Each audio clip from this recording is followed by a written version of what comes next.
चतरा में air ambulance crash मामले की जांच में बड़ा खुलासा हुआ है। जांच में यह बात सामने आई है कि दुर्घटनाग्रस्त विमान में ब्लैक बॉक्स ही नहीं था। ऐसे में अब जांच एजेंसी के सामने सबसे बड़ी चुनौती है प्लेन क्रैश की सच्चाई को सामने लाने की। देखिए रिपोर्ट। क्रैश मामले में बड़ा खुलासा, एयर एम्बुलेंस में नहीं था ब्लैक बॉक्स। कैसे सामने आएगा प्लेन क्रैश का सच? चतरा एयर एम्बुलेंस क्रैश की जांच में यह खुलासा हुआ है कि एयर एम्बुलेंस में ना कॉकपिट वॉइस रिकॉर्डर यानी कि सीवीआर था, ना ही फ्लाइट डेटा रिकॉर्डर यानी एफडीआर। यही नहीं, ये चार्टर्ड विमान पिछले 4 साल से उड़ा भी नहीं था। हालांकि रांची एयरपोर्ट के डायरेक्टर ने कहा है कि विमान और उसके फिटनेस की जांच डीजीसीए के अधिकार क्षेत्र में है। एयरपोर्ट प्रबंधन का काम सिर्फ सफल सुरक्षित लैंडिंग, रिफ्यूलिंग और डिपार्चर सुनिश्चित करना है। चार्टर्ड की फ्लाइट है या कोई भी फ्लाइट है, उसका मेंटेनेंस, उसका रख रखाव, ये उस एयरलाइंस उसकी रिस्पॉन्सिबिलिटी और उसका होता है। उसका मेंटेनेंस वगैरह जो है वो एयरलाइंस या कंसर्न एयरक्राफ्ट ही करती है। जो हमारा जो एयरपोर्ट पे होता है वो हमारे यहाँ पे एयरक्राफ्ट को फ्लाई करने में जो उपकरण लगे हुए हैं वो हमारे हैं। वो एयरपोर्ट अथॉरिटी ऑफ इंडिया की संपत्ति है। उसका मेंटेनेंस करना, उसका रखरखाव करना, वो सब हमारी जिम्मेदारी है। वहीं क्या पायलट ने रूट चेंज की परमिशन मांगी थी? इस सवाल पर रांची एयरपोर्ट निदेशक ने कहा कि ऐसा कोई रिक्वेस्ट रांची एटीसी को नहीं मिला। यहाँ की तो रिकॉर्डिंग में ऐसा कुछ नहीं है। और मैंने भी यहाँ पता किया था कि ये मतलब पायलट जो है वो वापस भी यहाँ से मतलब यद्यपि उनको ट्रांसफर कर दिया गया दूसरे कंट्रोल सेंटर में कोलकाता में, लेकिन वो वापस भी कॉल कर सकता है क्योंकि हमारे कंट्रोल में और भी एयरक्राफ्ट उनको हम कैटर कर ही रहे हैं। अगर वो उसी फ्रीक्वेंसी पे वापस हमको कॉल कर रहा है तो फिर हम उससे फिर कांटेक्ट होकर के फिर कंट्रोलिंग शुरू हो जाती है। 5700 किलोग्राम से ज्यादा टेक ऑफ वजन वाले विमानों में सीवीआर अनिवार्य। 1 जनवरी 1987 के बाद एयरवर्थनेस सर्टिफिकेट जारी होने पर सीवीआर जरूरी। 5700 किलोग्राम से कम वजन वाले मल्टी इंजन टरबाइन विमानों में एफडीआर जरूरी। लेकिन 1 जनवरी 1990 के बाद एयरवर्थनेस सर्टिफिकेट जारी होना चाहिए। दुर्घटनाग्रस्त एयर एम्बुलेंस का टेक ऑफ वजन 4583 किलोग्राम था। विमान का 1987 में जारी हुआ था पहला एयरवर्थनेस सर्टिफिकेट, यानी यह विमान 5700 किलोग्राम से कम वजन का है और इसका पहला सर्टिफिकेट 1 जनवरी 1990 से पहले जारी हुआ था। लिहाजा नियमों के तहत इसमें सीवीआर और एफडीआर लगाना अनिवार्य नहीं था। लेकिन ब्लैक बॉक्स किसी भी विमान दुर्घटना की जांच में सबसे अहम सबूत माना जाता है। ऐसे में हादसे की जांच चुनौतीपूर्ण होगी। लेकिन सवाल यह है कि आखिर ऐसे विमान कंपनी से एयर एम्बुलेंस के लिए करार क्यों किया गया? न्यूज़ 11 भारत के लिए रांची से शाहनवाज अख्तर की रिपोर्ट।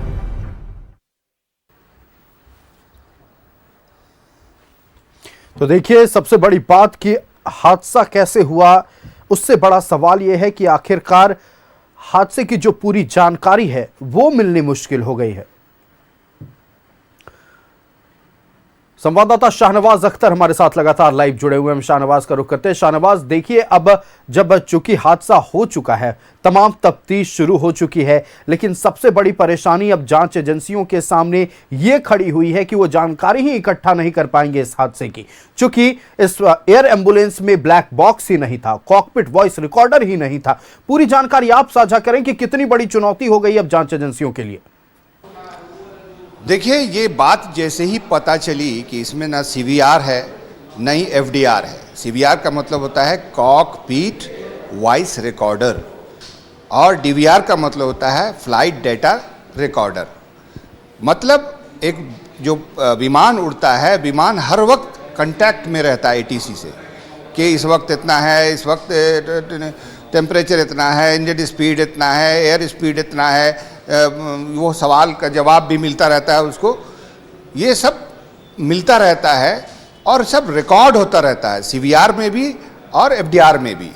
ये दोनों चीज़ें रिकॉर्ड होती रहती हैं, जिसे बाद में ये एनालिसिस करने वाले करते हैं कि इसमें ये खराबी हुई होगी, इसमें ये मिसकम्युनिकेशन हुआ होगा, उसके बाद ये हादसा हुआ होगा। ये दोनों चीज़ें मिसिंग हैं, ये जैसे ही इस बात का पता चला, चूँकि वो DGCA की टीम आई हुई है घटनास्थल पर, ये दोनों महत्वपूर्ण ऐसे इक्विपमेंट हैं जिनको सबसे पहले हासिल किया जाता है मलबे में से, वो दोनों मिसिंग थी। जैसे ही ये बात पता चली, पूरे हिंदुस्तान में हंगामा हो गया।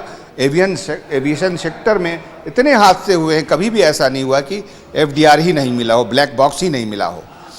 तो हमने एक वरिष्ठ अधिकारी से, नाम मैं नहीं लूँगा, मैंने वरिष्ठ अधिकारी को फ़ोन लगाया जो डायरेक्टली इस विभाग से रिलेटेड है। मैंने उनसे जो कहा तो उन्होंने भी हमसे सवाल पूछा कि ऐसा कैसे हो सकता है। हमने जी हाँ ऐसा हुआ है, और ऐसा कैसे हो सकता है उन्होंने ये कहा, और साथ में एक चीज़ और जोड़ी, तो इसके लिए तो DGCA जिम्मेदार है। वो इसलिए जिम्मेदार है क्योंकि ये विमान 39 साल पहले जब आया था, इंपोर्ट होकर के इंडिया में आया था, तब सर्विस उसकी चेकिंग हुई होगी, सब कुछ किया गया होगा, उसके बाद उसको परमिशन मिली होगी। वो विमान एयर एम्बुलेंस बना बाद में, अब जाकर के बना, इस कंपनी ने बनाया। पहले हो सकता है कि लाइट वेट मूवमेंट में कहीं न कहीं उसको सर्वे वगैरह में, फोटोग्राफी में, या फिर आपने देखा होगा कि एक ऊपर से हाइट पे से जा करके पारा जंपिंग जो ऊपर से करते हैं लोग, उसमें हो सकता है इसका इस्तेमाल होता होगा। तो उस टाइम उसकी अनिवार्यता नहीं थी। लेकिन जैसे ही आपने उसको एम्बुलेंस बनवाया, एम्बुलेंस में यूज़ करने के पहले आप देखिए, कोई भी अगर कोई कार है, अगर उसको टैक्सी में यूज़ करते हैं तो उस पर कितनी शर्त शराइत है। ये नहीं होना चाहिए, कैरियर नहीं होना चाहिए, ऐसे नहीं होना चाहिए, तब उसको पीला बोर्ड मिलता है, तभी आप चल सकते हैं। ये तो भाई विमान है, इसमें इतने सारे लोगों की जान की बाजी लगेगी। 2 पायलट हैं, दोनों पायलट आप समझ सकते हैं कितनी महंगी पढ़ाई पढ़ करके कितनी मेहनत से वो पायलट बनते हैं। और एक पायलट होना एक एसेट है नेशन के लिए, उनकी जान से भी खेल गए आप। दूसरी बात है कि ये सब करने वाला कौन है? खुद एक पायलट है जो लातेहार का रहने वाला है। उसको इस कंपनी का स्वामित्व कैसे मिला, कैसे यहाँ आकर के उसको एक एग्रीमेंट मिल गया कि यहाँ से आपको इतने पैसे मिलेंगे सब्सिडी के रेट में, जितने पैसेंजर ढोएंगे। पैसेंजर तो उसने कम ढोए, उसकी आड़ में अपने ही प्लेन से प्राइवेट बुकिंग डबल रेट में किया, जिसके नतीजे में ये हादसा हुआ है। 340 की बुकिंग 8 लाख में। तो ये सब कुछ कहानी है। एक छोटी सी बात और मुझे अभी याद आ गई।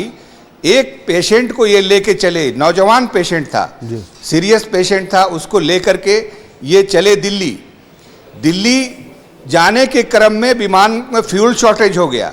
वो विमान दिल्ली न जाकर के लखनऊ में लैंड करता है, वहाँ 4 घंटे खड़ा रहता है।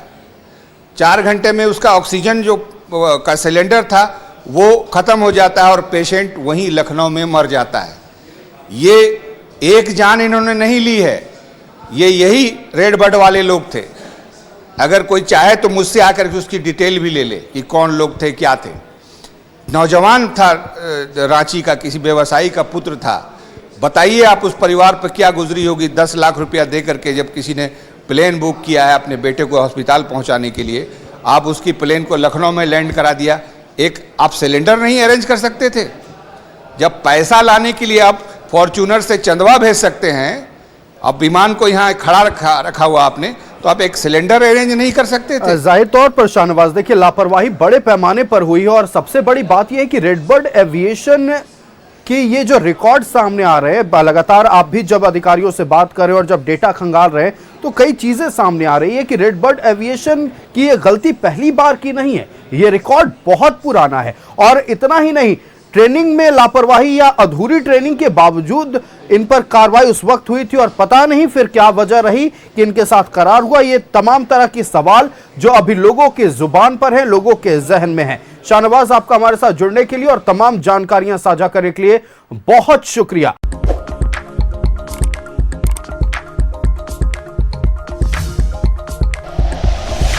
Like and share videos, subscribe करें हमारा चैनल और प्रेस करें बेल आइकॉन। न्यूज़ 11 भारत, सच है तो दिखेगा।